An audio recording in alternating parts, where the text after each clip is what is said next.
تو اتنی پولرائزیشن ہو چکی ہے. دیکھیں اس وقت پاکستان دو حصوں کے اندر بٹ چکا ہے. ایک وہ لوگ ہیں جو کوئی بھی چیز جو ہے نا وہ کچھ لوگ یہ کہتے ہیں کہ جناب ایک وہ لوگ ہیں جو پرو عمران ہیں اور ایک وہ لوگ ہیں جو اینٹی عمران ہیں. لیکن چیز اس سے بڑی ہے.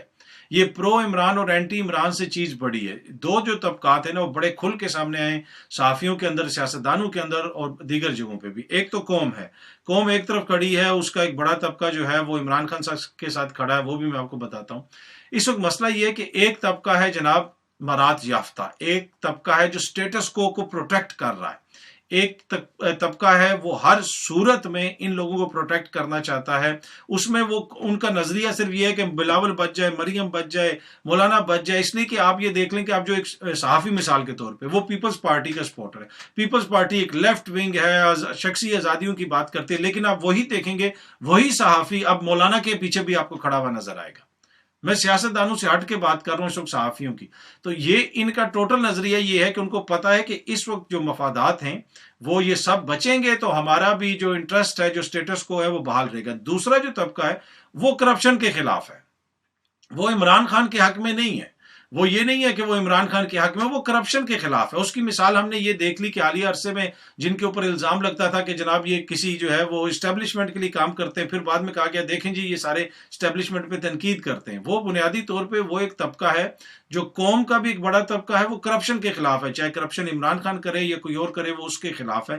تو یہ پولرائزیشن اس وقت ہو چکی ہے. ایک وہ طبقہ ہے جو کرپشن اپولوجسٹ ہیں, اور کرپشن اپولوجسٹ وہ کیوں ہیں, وہ اس لیے ہیں کہ ان کو جہاں سے مراد ملتی ہیں, جہاں سے ان کو مراد حاصل ہوتی ہیں, وہ سب لوگ جو ہیں ان کے اوپر کرپشن کے الزامات ہیں, تو لہٰذا وہ جو ہے ان کا دفاع کریں گے. اب جو دوسری طرف ہیں وہ یہ سمجھتے ہیں کہ یہ جو کرپشن ہوئی ہے ملک کے اندر, اس سے بڑے پیمانے کے اوپر تباہی ہوئی ہے, لہٰذا کوئی بھی کرپشن کرے, چاہے عمران خان کرے, اس کے خلاف ہمیں کھڑا ہونا چاہیے. اچھا, اب یہ جو بات ہے نا کہ کرپشن ہوئی ہے اور کرپشن سے ملک میں بڑے پیمانے کے اوپر تباہی ہوئی ہے, اس کی ایک مثال میں آپ کو سناتا ہوں. اس کا یہ تصویر آپ دیکھ رہے ہوں گے, یہ جو تصویر ہے جناب, یہ تصویر ہے ویڈیو سے پرویز خان مندوخیل صاحب کی. یہ کانٹریکٹر ایسوسی ایشن جو ہے بلوچستان کی, اس کے یہ کوئی اسپوکس پرسن وغیرہ ہیں اور اس کے کوئی اہم رکن ہیں, اور انہوں نے یہ ویڈیو بنائی اور انہوں نے ویڈیو بنا کے بتایا کہ بلوچستان میں ڈیم کیوں ٹوٹتے ہیں, جب سیلاب آتا ہے مزید تباہی کیوں ہوتی ہے. انہوں نے کہا کہ 50%, اگر مثال کے طور پہ کہا گیا نا کہ بلوچستان کو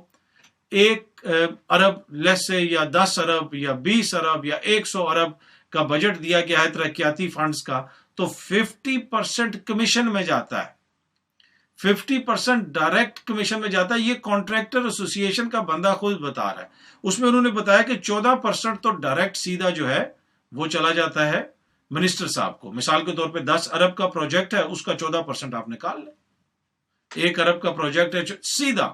پھر انہوں نے کہا جی جو ہے اس کے علاوہ جو 10% ہے وہ محکمے کو چلا جاتا ہے, 12% کہیں اور چلا جاتا ہے, تو 50% جو ہے وہ اسٹریٹ اوے آپ دے دیتے ہیں واپس کرپشن میں, رشوتوں میں. اب جو باقی 50% بچتا ہے اس میں آپ نے مزدوری بھی دینی ہے, مٹیریل بھی لینا ہے, اور اپنا منافع بھی کمانا ہے, اور کیا پتا کوئی ٹیکس کے مسائل بھی ہوں, دیگر چیزیں ان کو بھی دیکھنا ہے.